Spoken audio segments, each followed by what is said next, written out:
અમદાવાદમાં income tax bridge મુદ્દે ઝી 24 કલાકના અહેવાલની અસર. બ્રિજ પર તૂટી ગયેલા જોઈન્ટ એક્સપાન્શનને રિપેરિંગ કરાયા.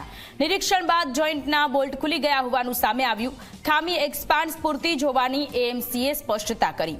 બ્રિજની સલામતી કે સ્ટ્રક્ચરમાં કોઈ ખામી ન હોવાનો પણ ખુલાસો થયો છે. તો ઝી 24 કલાક પર આખો અહેવાલ પ્રસારિત કરવામાં આવ્યો હતો કે ઇન્કમટેક્સ બ્રિજમાં કે જે જગ્યાએ ખામી છે એક્સપાન્શન કે જ્યાં તૂટી ગયેલી હાલતમાં જોવા મળી રહ્યું છે અને ત્યાર પછી હવે આ અહેવાલની ધારદાર અસર થયેલી જોવા મળી રહી છે. ઇન્કમટેક્સ બ્રિજ પર તૂટી ગયેલો જોઈન્ટ એક્સપાન્શનને રિપેરિંગ કરવામાં આવ્યો છે અને ત્યાર પછી હવે નિરીક્ષણ ચાલી રહ્યું છે. જોઈન્ટના બોલ્ટ ખુલી ગયા હોવાનું સામે આવ્યું છે અને તેનું રિપેરિંગ થઈ રહ્યું છે. ખામી એક્સપાન્શન પૂરતી જ હોવાનું એએમસીએ સ્પષ્ટ કર્યું છે.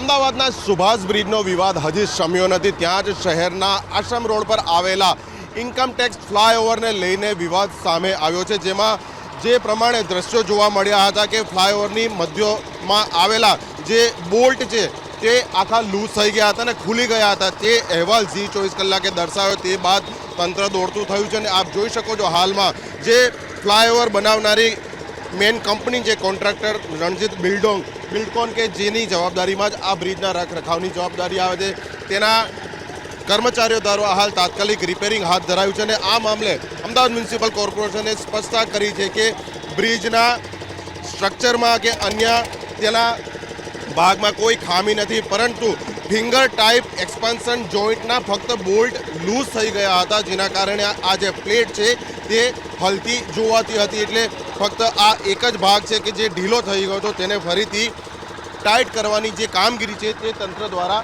કરવામાં આવી રહી છે. પરંતુ પ્રશ્ન એ જ છે કે આટલો મોટો બ્રિજ વિભાગ હોવા છતાં પણ જો ઇન્સ્પેક્શન કરવાના દાવા કરવામાં આવે છે તો મીડિયાના માધ્યમથી જ આ જે બેદરકારી છે તે તંત્રના ધ્યાને કેમ આવે છે?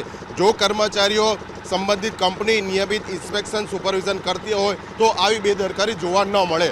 કેમેરા પર્સન મુકેશ ચૌહાણ સાથે અર્પણ કાયદાવાલા, ઝી મીડિયા, અમદાવાદ.